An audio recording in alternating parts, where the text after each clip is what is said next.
గతంలో మాదిరి జగన్మోహన్ రెడ్డి గారు ముఖ్యమంత్రిగా ఉన్నప్పుడు ఎలా అయితే పంట నష్టపరిహారం కానీ ఏ సీజన్కి ఆ సీజన్ కూడా అటు ఉద్యాన పంటలు కావచ్చు, లేకపోతే ఈ ధాన్యం కానీ ఏ పంటలైనా కానీ వెంటనే కూడా ఆ రోజు ఇన్సూరెన్స్, ఇన్పుట్ సబ్సిడీ ఏదో ఒక రకంగా కూడా ఇచ్చేవారు. అదే కాకుండా ఇన్సూరెన్స్ కూడా ప్రీమియం కూడా రైతుల తరఫున రాష్ట్ర ప్రభుత్వమే కూడా చెల్లించేది కూడా జరుగుతుంది.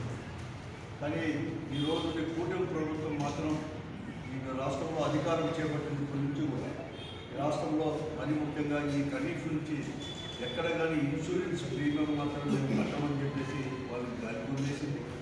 ఇంతవరకు కూడా 2 మార్లు కూడా డేట్ ఎక్స్టెండ్ చేసినా కూడా ఇన్సూరెన్స్ కంపెనీలు కేవలం 35% మాత్రం 35-36% మాత్రమే ప్రీమియం కూడా చెల్లించుకున్న పరిస్థితి. జూన్లోనే ఈరోజు వాతావరణ శాఖ వారు కూడా ఈ సంవత్సరం పెద్ద వర్షాలు వస్తాయని, గతంలో కంటే కూడా బాగా వర్షాలు కురుస్తాయని చెప్పేసి వారు కూడా ఫోర్కాస్ట్ చేసేసి చెప్పడం, వెంటనే జూన్లోనే చాలా అర్లీగా కూడా రేట్స్ రావడంలో అప్పుడే కూడా పంటలు కూడా వేసుకోవడం జరిగింది. తర్వాత జూన్ మొదటి వారం తర్వాత ఆగస్టు వరకు అంటే జూలై ఆఖరి వరకు దాదాపుగా 57-58 రోజులు వర్షం జాడలే లేకపోతే వేసిన పంటలు కూడా ఈరోజు దెబ్బతినడం కూడా జరిగింది. మరి ముఖ్యంగా రాష్ట్రంలో మరియు అనంతపురం జిల్లాలో దాదాపు 8.5 లక్షల ఎకరాలు సాగు అనేది కూడా భూమి కూడా ఉంది. కానీ ఈ రోజు వరకు కూడా కేవలం 53% అంటే 5.5 లక్షల ఎకరాలు వేశారు. 3.5 లక్షల ఎకరాలు ఈరోజు కూడా ఏ పంట వేయకుండా జరుగుతున్న పరిస్థితి కూడా ఈరోజు వేసిన పంటలు కూడా దాదాపుగా 57-58 రోజులు వర్షం రాకపోతే పత్తి ఇవన్నీ కూడా గాలికి కూడా కొట్టుకుపోయి కూడా ఎంతో పెద్ద ఎత్తులు కూడా నష్టపోయారు.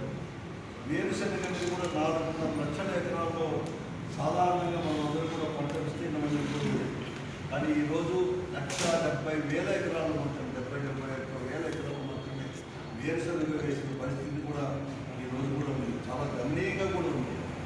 కానీ ఈ రోజు వరకు ఎక్కడికైనా ఏదో కొంచెం గొప్ప ఆగస్టు ఈ నెలలో కూడా వర్షాలు వస్తున్నాయి.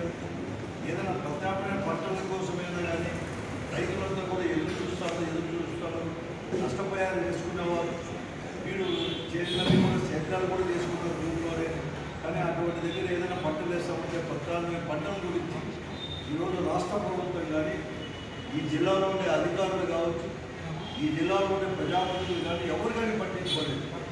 మేము వైఎస్ఆర్ కాంగ్రెస్ పార్టీ తరఫున చాలా ముందుగానే ఆగస్టు 4వ తేదీ అలాగే జూలైలో కూడా అప్పుడే జరుగుతున్న పరిస్థితులన్నీ కూడా వర్షాభావ పరిస్థితులు కూడా ప్రభుత్వం దృష్టికి తీసుకుపోయినాం, అధికారుల దృష్టికి తీసుకుపోయాం, ప్రజాప్రతినిధులు స్పందించమని చెప్పి కూడా మేము అడగడం జరిగింది.